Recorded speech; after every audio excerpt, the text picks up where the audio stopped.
ជំរាបសួរអ្នកគ្រូសុខារីខ្ញុំឈ្មោះសុរណាខ្ញុំមានឋានៈទី2ខការអានអត្ថបទខ្លី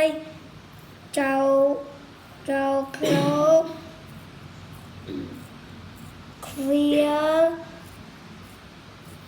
ឃ្វាលក្របីឃ្លាចចៅឃ្លោកដឹកក្របីឃ្លាចទៅឃ្វាលនៅ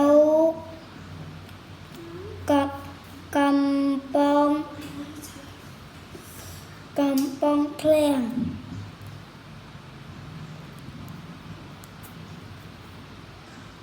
កូនខ្មុំហើ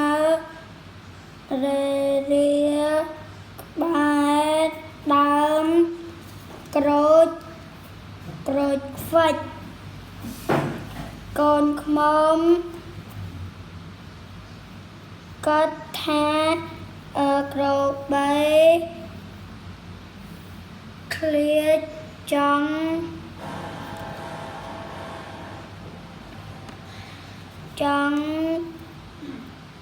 ក្នុងចិត្ត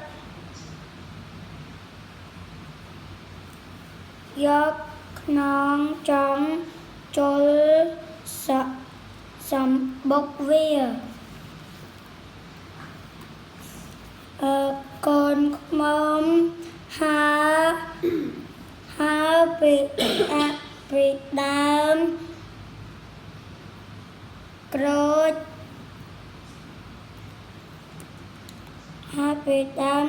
ូច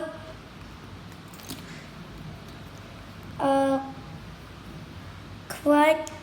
ទៅតិចជើងក្របីឃ្លាច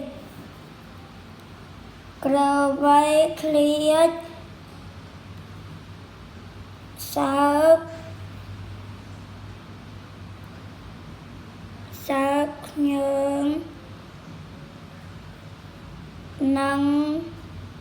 នឹងខ្មុំតិចជើងក្របីឃ្លាចដឹក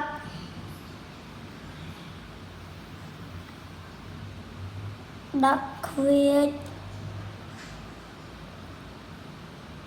ដើរឃ្វាចទៅឲ្យចៅឃ្លោកជួយចៅឃ្លោកសើចចំអុក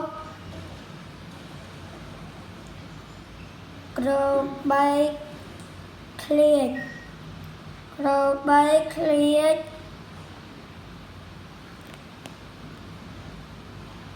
ខ្នើនឹងចៅឃ្លោកខ្ញុំសូមជម្រាបលាអ្នកគ្រូសុខារី